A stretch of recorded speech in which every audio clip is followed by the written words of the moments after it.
voltamos ao nosso espaço aqui. Sim, todos somos vocacionados com o pastor Jarbas Ferreira. E agora a gente vai falar um pouco, sobre a estação que ele deu aqui a respeito de dons espirituais e vocação. E qual que é a relação disso aí, a gente vai entender. Pastor, primeiro é um prazer tê-lo aqui nesse espaço, tá? Obrigado por estar aqui conosco. Fala um pouquinho pra gente aí como que foi a oficina e como que foi debater esse assunto. Em primeiro lugar, eu fiquei muito feliz porque alguém apareceu na oficina, né? Isso já é um bom sinal, né? E eu fiquei feliz também porque quem apareceu não saiu, né? Permaneceu até o fim. Segundo bom sinal. É o segundo bom sinal. O terceiro bom sinal é que quem apareceu e ficou fez perguntas. Então, isso demonstrou interesse, né? Então, foi muito bom, porque todas as vezes que nós refletimos sobre as coisas de Deus, nós aprendemos, né? E eu aprendi também. Aprendi com eles e aprendemos juntos sobre esse assunto, dons espirituais e vocação. E o que é que a gente pode falar da relação desses dois assuntos? Bom, a relação ela é absolutamente total, né? Porque a vocação ela tem a ver com o chamado de Deus para o crente, e Deus chama todos os crentes são chamados ao chamado para ser santo, ao chamado para ser salvo, ao chamado para ser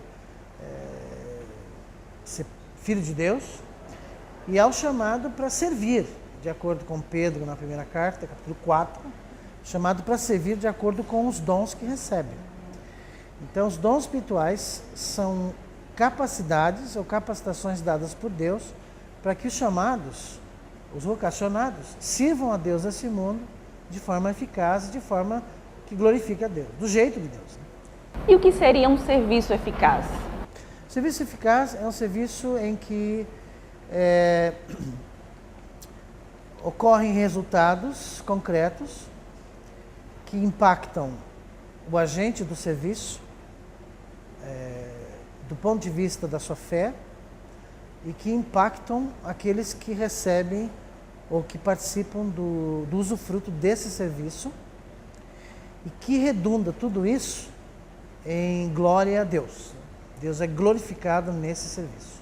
Entendo, pastor. Assim, a gente está trabalhando aí em 4 dimensões, né? Então a gente não fala só da igreja, mas a gente fala também, e ainda com base um pouco nessa questão de serviço, o que seria, por exemplo, servir a Deus na família?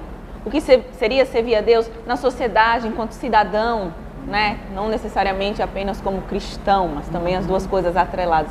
Como é que a gente pode falar de serviço a Deus em relação a isso? De forma prática, talvez. Servir a Deus significa, em primeiro lugar, ser o que Deus quer que você seja. Não é fazer o que Deus quer que você faça. Fazer o que Deus quer que você faça é um subproduto de ser o que Deus quer que você seja. Então, por exemplo, sede santos porque eu sou santo. Qual o sentido disso? É a imitação, por assim dizer, do caráter de Deus revelado no Evangelho, ou em Cristo. Então, servir a Deus na sociedade é ser um cidadão, o cidadão que Deus quer que você seja. Em segundo lugar, ser um cidadão exemplar dentro dos princípios e das leis que regem essa sociedade, que não contradigam a justiça divina. Nesse processo é que você vai servir a sociedade e o mundo com habilidades, talentos e dons espirituais que você recebe de Deus. Por fim, arrematando, você serve a Deus, você tem que primeiro você não tem escolha, porque Deus não salva ninguém para não servi-lo. E Deus não salva ninguém para não servir os outros. E Deus não salva ninguém para não servir. E Deus não salva ninguém para não servir do jeito dele.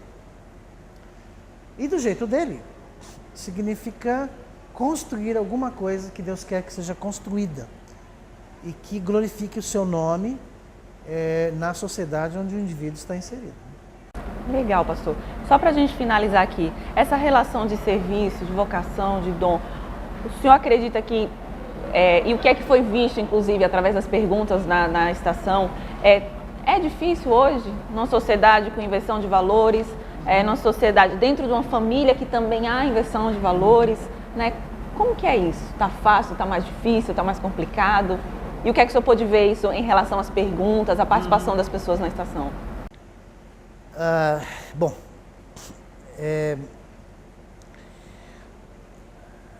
não é que está mais fácil ou mais complicado. Será sempre um desafio. Porque para servir a Deus, nós precisamos nos esvaziarmos de nós mesmos. Na linguagem de Paulo, nós precisamos ter o mesmo sentimento que houve em Jesus. Filipenses capítulo 2. Qual foi o sentimento que houve em Jesus? Jesus morava numa dimensão perfeita, sai dessa dimensão perfeita e vem para uma dimensão imperfeita, aqui embaixo, assume a forma de servo sendo Senhor, e assume uma forma de servo, no caso aí, assumir a forma de servo significa assumir uma forma dependente e frágil. Jesus precisava orar, Jesus precisava do poder do Espírito, Jesus era humano também. Então ele abriu, entre aspas, mão de suas prerrogativas e assumiu a forma de servo de homens. E natureza humana esteve entre nós. Então, o que nós temos aqui é um desafio de servir a Deus, seja na família, seja um bom pai, uma boa mãe, se é mãe solteira ou não é, mãe, ser um bom irmão, um bom empresário, um bom profissional, um bom médico.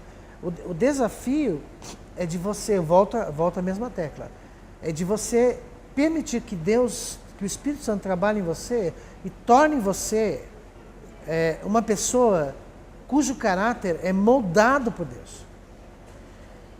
E isso implica em morte do eu, isso implica em crucificação da carne, isso implica em passos que essa geração, esse pós-modernismo, os valores da nossa geração não querem saber. Não é? Então, é mais fácil ou mais difícil? Não é que é mais fácil ou mais difícil, será sempre difícil. Será sempre difícil porque o problema de servir a Deus, o desafio de servir a Deus começa, ele é interno, ele está dentro de mim mesmo, dentro da minha conversão, por assim dizer. Nós precisamos nos converter todos os dias a Deus. E converter-se todos os dias a Deus é assumir a sua posição na cruz. E assumir a sua posição na cruz dói muito. E eu sei que está parecendo um pouco etéreo, um pouco místico, um pouco evangeliquez, mas não, na verdade é simples de entender. Você tem que entender que você está nesse mundo, você é filho de Deus ou filha de Deus, e está nesse mundo com um propósito.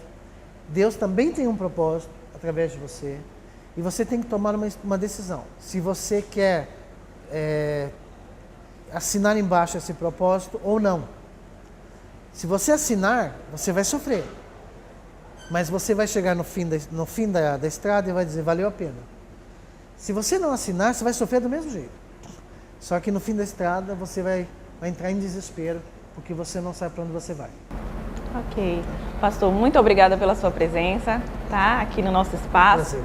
E é isso. E aí voltaremos depois com mais entrevistas aqui do nosso cantinho. Sim, todos somos vocacionados.